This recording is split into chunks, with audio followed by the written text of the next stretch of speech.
അസ്സലാമു അലൈക്കും വറഹ്മത്തുള്ളാഹി വബറകാതുഹു. അൽഹംദുലില്ലാഹി വസ്സലാത്തു വസ്സലാമു അലാ റസൂലില്ലാഹി വഅലാ ആലിഹി വസഹ്ബിഹി അൽ ഫായിസീന ബിറിളല്ലാഹി അമ്മാ ബഅദ്. സഹോദരങ്ങളെ, ഇനി അബൂബക്കർ റളിയല്ലാഹു അൻഹുവിൻ്റെ ഖിലാഫത്ത് അലി, അബ്ബാസ്, സുബൈർ റളിയല്ലാഹു അൻഹു ഇവർ ബൈഅത്ത് ചെയ്തതിന് ശേഷം ഫാത്തിമ റളിയല്ലാഹു അൻഹ അബൂബക്കർ റളിയല്ലാഹു അൻഹുവിൻ്റെ ഖിലാഫത്ത് അംഗീകരിച്ചിരുന്നുവോ? ഇത് സ്വാഭാവികമായിട്ട് ഉയരുന്നൊരു ചോദ്യമാണ്. ഇതിന് മറുപടി കണ്ടെത്തണമെങ്കിൽ അബൂബക്കർ റളിയല്ലാഹു അൻഹു ഖലീഫയായി തിരഞ്ഞെടുക്കപ്പെട്ടതിന് ശേഷം ഫാത്തിമ റളിയല്ലാഹു അൻഹ വല്ല ആവശ്യവുമായി അബൂബക്കർ റളിയല്ലാഹു അൻഹുവിനെ ചെന്ന് കണ്ടിരുന്നുവോ എന്ന് പരിശോധിക്കേണ്ടതുണ്ട്. അങ്ങനെ പരിശോധിക്കുമ്പോൾ ഇമാം ബുഖാരി ഉദ്ധരിക്കുന്ന ഒരു സംഭവമുണ്ട്. മുസ്തഫ ഇമാം ബുഖാരിയെ അംഗീകരിച്ചോണമെന്നില്ല. മൂപ്പർക്ക് ഏത് കെട്ടിയുണ്ടാക്കിയിട്ടുള്ള ചരിത്രം എന്നുള്ളൊരു കെട്ടിയുണ്ടാക്കിയ കള്ളക്കഥകൾ അംഗീകരിക്കുകയാണെങ്കിൽ കുഴപ്പമൊന്നുമില്ല. ചരിത്രം എന്ന് പറയുന്നത് അത്രയൊന്നും സൂക്ഷ്മമായി എഴുതപ്പെട്ടതല്ല എന്ന് അത് എഴുതിയിട്ടുള്ള അതിൻ്റെ ഗ്രന്ഥകാരന്മാർ തന്നെ പറഞ്ഞിട്ടുള്ള കാര്യമാണ്. ഇപ്പോൾ തബരി ആണെങ്കിലും അതുപോലുള്ള ആളുകളൊക്കെ അതിൻ്റെ ആമുഖത്തിൽ അവർ പറയേണ്ട കാര്യം. അതൊന്നും മുസ്തഫക്ക് അംഗീകരിക്കുക തിരിഞ്ഞു നോക്കേണ്ട അല്ലെങ്കിൽ ശ്രദ്ധിക്കേണ്ട കാര്യമില്ല. മൂപ്പർക്ക് പറ്റിയ എന്തെങ്കിലുമൊക്കെ കിട്ടിയാൽ അതിങ്ങനെ വിളിച്ചു പറഞ്ഞാൽ മതി. ഹദീസിൻ്റെ കാര്യമാണെങ്കിൽ വളരെ സൂക്ഷ്മമായി ഒരു മനുഷ്യന് ചെയ്യാവുന്നിടത്തോളം സൂക്ഷ്മമായി പരിശോധിച്ച് രേഖപ്പെടുത്തിയിട്ടുള്ളതാണ് ഹദീസുകൾ എന്ന് പറയുന്നത്. അപ്പോൾ അത്രയ്ക്ക് സൂക്ഷ്മമായി രേഖപ്പെടുത്തി ഹദീസ് സ്വീകാര്യമല്ലാത്ത ഒരുത്തനാണ് കള്ളക്കഥകൾ ചരിത്രം എന്നുള്ള പേരിൽ എഴുതിയുണ്ടാക്കിയൊക്കെ അംഗീകരിച്ചിട്ട് അത് വിളിച്ചു പറയുന്നത്. അത് പോട്ടെ. ഇവിടെ ഇമാം ബുഖാരി ഉദ്ധരിച്ച ഒരു സംഭവമുണ്ട്. നബി സല്ലല്ലാഹു അലൈഹി വസല്ലമയുടെ പ്രിയപത്നി ആയിഷ റളിയല്ലാഹു അൻഹയാണ് അത് ഉദ്ധരിക്കുന്നത്. അന്ന ഫാത്തിമത്ത വൽ അബ്ബാസ് അലൈഹിമുസ്സലാം അത്തയ അബൂബക്കറിൻ യൽതമിസാനി മീറാസഹുമാ മിൻ റസൂലില്ലാഹി സ്വല്ലല്ലാഹു അലൈഹി വസല്ലം. അബ്ബാസും ഫാത്തിമയും രണ്ടാളും അബൂബക്കർ റളിയല്ലാഹു അൻഹുവിനെ ചെന്ന് കണ്ടു. എന്തായിരുന്നു അവരുടെ ആവശ്യം? യൽതമിസാനി മീറാസഹുമാ മിൻ റസൂലില്ലാഹി സ്വല്ലല്ലാഹു അലൈഹി വസല്ലം. അവർ രണ്ടാളും അബൂബക്കർ റളിയല്ലാഹു അൻഹുവിൽ നിന്ന് നബി സല്ലല്ലാഹു അലൈഹി വസല്ലമയുടെ മീറാസ് അനന്തര സ്വത്ത് ആവശ്യപ്പെടുകയാണ് ചെന്നിട്ടുള്ളത്. വഹുമാ ഹീന ഇതിൻ യത്ലുബാനി അർളൈഹിമാ മിൻ ഫദക്ക് വ അസ്ഹുമഹുമാ മിൻ ഖൈബർ. അവർ രണ്ടാളും ആവശ്യപ്പെട്ടത് ഫദക്കിൽ അവർക്ക് അവകാശപ്പെട്ട ഭൂമിയും ഖൈബറിൽ അവർക്ക് അവകാശപ്പെട്ട വിഹിതവുമാണ്.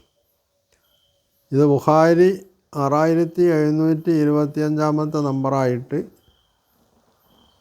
ഫറായിദിൽ ഉദ്ധരിച്ചിട്ടുള്ളതാണ്. അപ്പോൾ അബൂബക്കർ റളിയല്ലാഹു അൻഹുവിനെ ഫാത്തിമ റളിയല്ലാഹു അൻഹ ഖലീഫയായിട്ട് അംഗീകരിച്ചിട്ടില്ലായിരുന്നുവെങ്കിൽ ഫാത്തിമ റളിയല്ലാഹു അൻഹ ഈ ആവശ്യമായിട്ട് അബൂബക്കർ റളിയല്ലാഹു അൻഹുവിനെ കാണാൻ പോവില്ല. കാരണം അത് അദ്ദേഹത്തെ ഖലീഫയായിട്ട് അംഗീകരിക്കലായി വരും. പിതാവിൻ്റെ സ്വത്ത് അദ്ദേഹം കൈയടക്കി വെച്ചു. അത് അനീതിയാണ് എന്ന് കാണുകയും ആ അനീതിയെ അവഗണിച്ചുകൊണ്ട് മുമ്പോട്ട് പോവുകയായിരിക്കും ഫാത്തിമ റളിയല്ലാഹു അൻഹ ചെയ്യുക. പകരം അവർ ചെയ്തത് എന്താണ്? നബി സല്ലല്ലാഹു അലൈഹി വസല്ലമയുടെ പിതൃവ്യനായ അബ്ബാസ് റളിയല്ലാഹു അൻഹുവിൻ്റെ കൂടെ അബൂബക്കർ റളിയല്ലാഹു അൻഹുവിനെ ചെന്ന് കണ്ടിട്ട് അദ്ദേഹത്തോട് ഫദക്കിലുള്ള ഭൂമിയും അതുപോലെ തന്നെ ഖൈബറിലുള്ള വിഹിതവും ചോദിക്കുകയാണ്. അപ്പോൾ അത് തെളിയിക്കണം എന്താണ്? അവർ അബൂബക്കർ റളിയല്ലാഹു അൻഹുവിനെ ഖലീഫയായിട്ട് അംഗീകരിച്ചിട്ടുണ്ട് എന്നുള്ളതാണ്. ഇനി ഇതുമായി ബന്ധപ്പെട്ട് അബ്ബാസ് റളിയല്ലാഹു അൻഹും അലി റളിയല്ലാഹു അൻഹും അബൂബക്കർ റളിയല്ലാഹു അൻഹുവിനെ ചെന്ന് കാണുന്നുണ്ട് മറ്റൊരു സന്ദർഭത്തിൽ. അവിടെ ഫാത്തിമ റളിയല്ലാഹു അൻഹ ഇല്ല. അവിടെയും അബൂബക്കർ റളിയല്ലാഹു അൻഹു അവരോട് പറയുന്നൊരു സംഗതിയുണ്ട്. അപ്പോൾ ഇവിടെ ഫാത്തിമ റളിയല്ലാഹു അൻഹ ചോദിച്ചപ്പോഴും പിന്നീട് അബ്ബാസും അലിയും അബൂബക്കർ റളിയല്ലാഹു ചെന്ന് കണ്ടപ്പോഴും പറഞ്ഞിട്ടുള്ളത് ഒരേ കാര്യമാണ്. അതെന്താണ്? നഹനു മആശറൽ അംബിയാ, ഞങ്ങൾ പ്രവാചകന്മാർ ലാ നരിസു വലാ നൂറസ്, ഞങ്ങൾ ആരെയും അനന്തരം ഞങ്ങൾ അനന്തരം എടുക്കപ്പെടില്ല എന്ന് പറഞ്ഞാൽ ഞങ്ങളുടെ സ്വത്ത് അത് അനന്തരം എടുക്കാൻ ഞങ്ങളുടെ പിൻഗാമികൾക്ക് അവകാശമില്ല. ഞങ്ങളുടെ പിതാക്കളായിട്ടുള്ള ആളുകൾ പ്രവാചകന്മാരെ ആരായിരിക്കട്ടെ, പ്രവാചകനായി നിയുക്തനായി കഴിഞ്ഞാൽ പിന്നെ ആ പ്രവാചകൻ അദ്ദേഹത്തിൻ്റെ പിതാവ് മരിച്ചാൽ ആ പിതാവിൻ്റെ സ്വത്ത് അനന്തരം എടുക്കാനുണ്ടാവില്ല. ഞങ്ങൾ ഒഴിവാക്കിയത് മാ തറക്കിനാഹു സദക്ക, ഞങ്ങൾ വിട്ടേച്ചു പോകുന്നത് സദക്കയാണെന്നാണ്. ഇതാണ് അബൂബക്കർ റളിയല്ലാഹുവിനോടൊക്കെ പറഞ്ഞിട്ടുള്ളത്. അബൂബക്കർ റളിയല്ലാഹുവിൻ്റെ ശേഷം ഉമർ റളിയല്ലാഹു ഖലീഫയായി വന്നപ്പോഴും അലി റളിയല്ലാഹു അൻഹുവും അബ്ബാസ് റളിയല്ലാഹു അൻഹുവും ഉമർ റളിയല്ലാഹുവിനെ ചെന്ന് കാണുന്നുണ്ട്. ഇതും ബുഖാരി ഉദ്ധരിച്ചിട്ടുള്ളതാണ്. അതിൽ കുറച്ചുകൂടി വിശദമായിട്ട് പറയുന്നുണ്ട്. എന്താണ് പറയണത്? മാലിക് ബിൻ ഔസ് പറയാണ്, ഞാൻ ഉമറിൻ്റെ അടുത്ത് ചെന്നു. അപ്പോൾ ഉമറിൻ്റെ അടുത്ത് ചെന്നപ്പോൾ അദ്ദേഹത്തിൻ്റെ ഹാജിബ് പാറോവുകാരനുണ്ട് അവിടെ. വക്കാല, എന്നിട്ട് അദ്ദേഹം ചോദിച്ചു, ഹല്ലക ഫി ഉസ്മാൻ വ അബ്ദുറഹ്മാൻ വ സുബൈർ വ സഅദ്. അതായത് ഈ സംഭവം ഏതാന്ന് പറഞ്ഞാൽ അലി റളിയല്ലാഹു അൻഹും അബ്ബാസ് റളിയല്ലാഹു അൻഹും ഉമർ റളിയല്ലാഹുവിനെ കാണാൻ ചെന്ന സന്ദർഭമാണ്. അപ്പോൾ അവർ ഈ സ്വത്ത് ചോദിച്ചപ്പോൾ അദ്ദേഹത്തോട് ചോദിക്കുകയാണ്, ഞാൻ താങ്കൾക്ക് ഉസ്മാൻ, അബ്ദുറഹ്മാൻ, സുബൈർ, സഅദ് ഇവരിൽ താല്പര്യം ഉണ്ടോയെന്ന് ചോദിച്ചാൽ ഞാൻ അവരെ വിളിച്ചു കൊണ്ടുവരണമെന്നാണ്.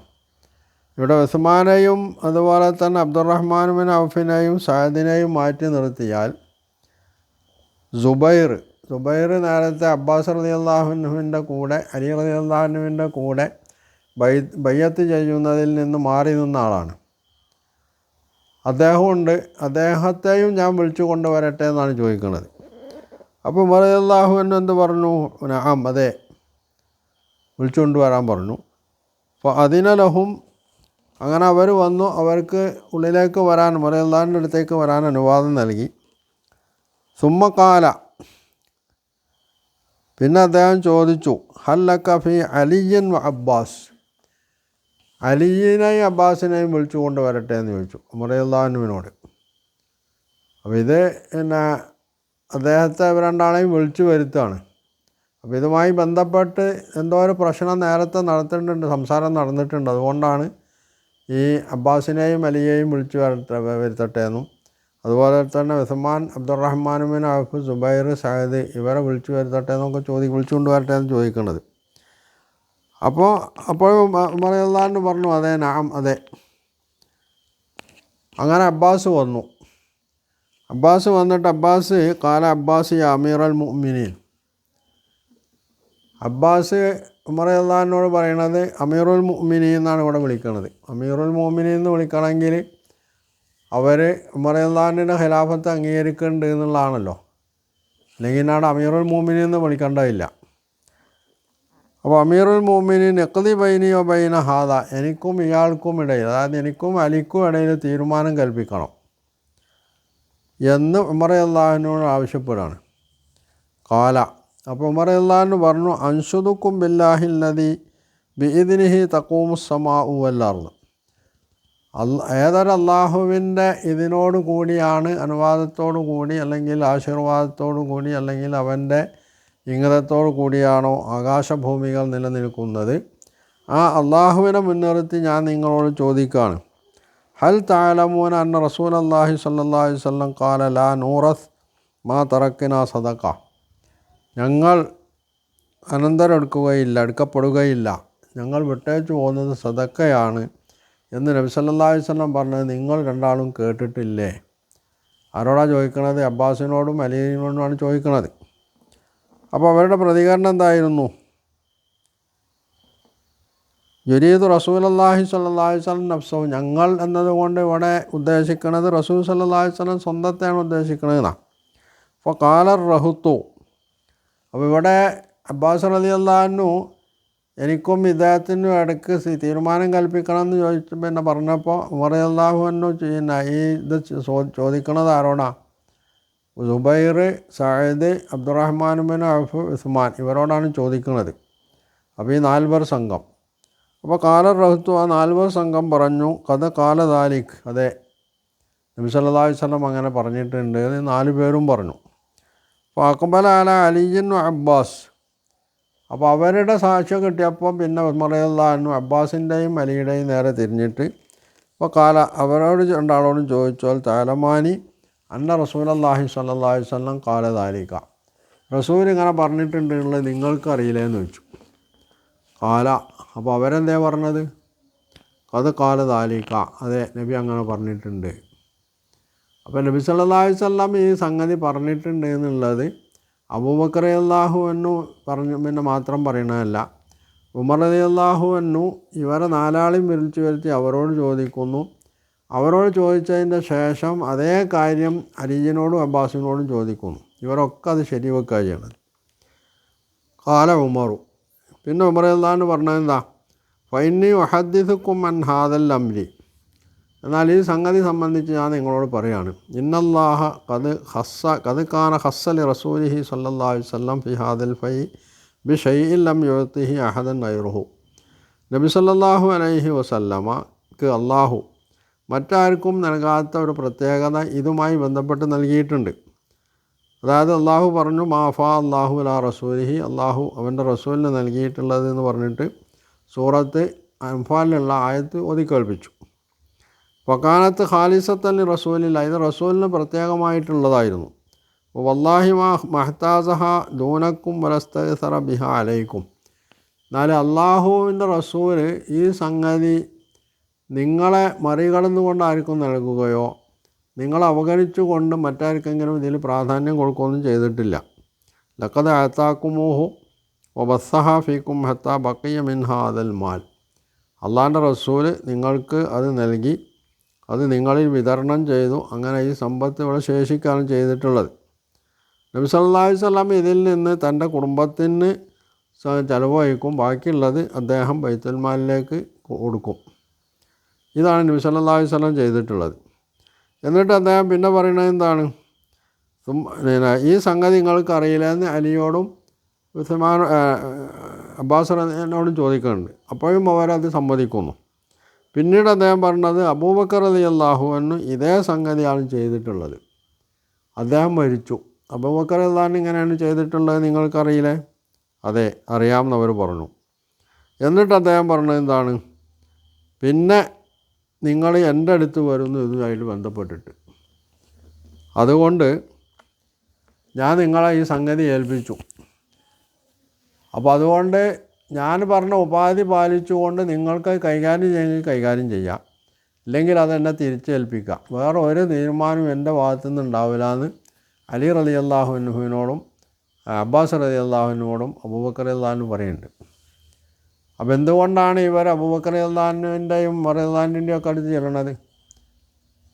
അവർ അബൂബക്കർ റളിയല്ലാഹു അൻഹുവിൻ്റെയും ഉമർ റളിയല്ലാഹു അൻഹുവിൻ്റെയും ഒക്കെ ഖിലാഫത്ത് അംഗീകരിച്ചത് കൊണ്ടാണ്. അപ്പോൾ ഫാത്തിമ അംഗീകരിച്ചിട്ടുണ്ട്, അബ്ബാസ് അംഗീകരിച്ചിട്ടുണ്ട്, സുബൈർ അംഗീകരിച്ചിട്ടുണ്ട്, അലി അംഗീകരിച്ചിട്ടുണ്ട് റളിയല്ലാഹു അൻഹു.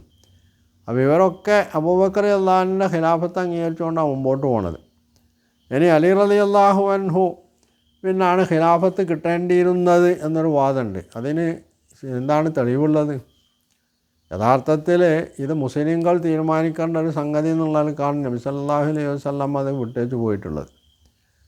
അബ്ബാസ് അലി റളിയല്ലാഹു അൻഹു തന്നെ പറഞ്ഞിട്ടുള്ളത് എനിക്കങ്ങനെ നബി സല്ലല്ലാഹു അലൈഹി വസല്ലം അധികാരം നൽകുമായിട്ട് ബന്ധപ്പെട്ട് വസിയ്യത്തൊന്നും ചെയ്തിട്ടില്ല, അങ്ങനെ അത്ര ഒരു കാര്യവും എന്നോട് പറഞ്ഞിട്ടില്ല എന്ന് അലി റളിയല്ലാഹു അൻഹു തന്നെ പറയണ്.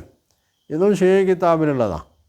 അപ്പോൾ ഇതൊക്കെ മറികടന്നുകൊണ്ടാണ് ഈ മുസ്തഫയെ പോലുള്ള ആളുകൾ ഇവിടെ അബൂബക്കർ റളിയല്ലാഹു അൻഹു അതുപോലെ ഉമർ റളിയല്ലാഹു അൻഹുവിനെയൊക്കെ പിന്നെ കുറ്റക്കാരായി വിധിക്കുകയും അവരെ കൂട്ടിൽ കെട്ടാൻ ശ്രമിക്കുകയും ഒക്കെ ചെയ്യണത്.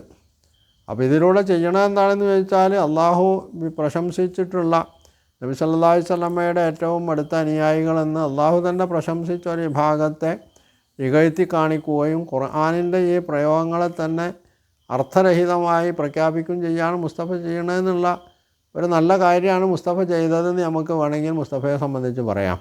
മൂപ്പരെപ്പോഴും നല്ല കാര്യം ചെയ്യുള്ളൂല്ലോ. ഇവിടെ ഖുർആൻ അബൂബക്കർ റളിയല്ലാഹുവിനും ഉമർ റളിയല്ലാഹുവിനും ഒന്നും ഖുർആൻ തിരിഞ്ഞില്ല. അള്ളാഹുവിൻ്റെ റസൂൽ പറഞ്ഞത് അവർക്ക് മനസ്സിലായില്ല. അത് മുസ്തഫക്കാണ് മനസ്സിലായിട്ടുള്ളത് എന്നാണ് മൂപ്പർ സ്ഥാപിച്ചെടുക്കാൻ ശ്രമിക്കുന്നത്.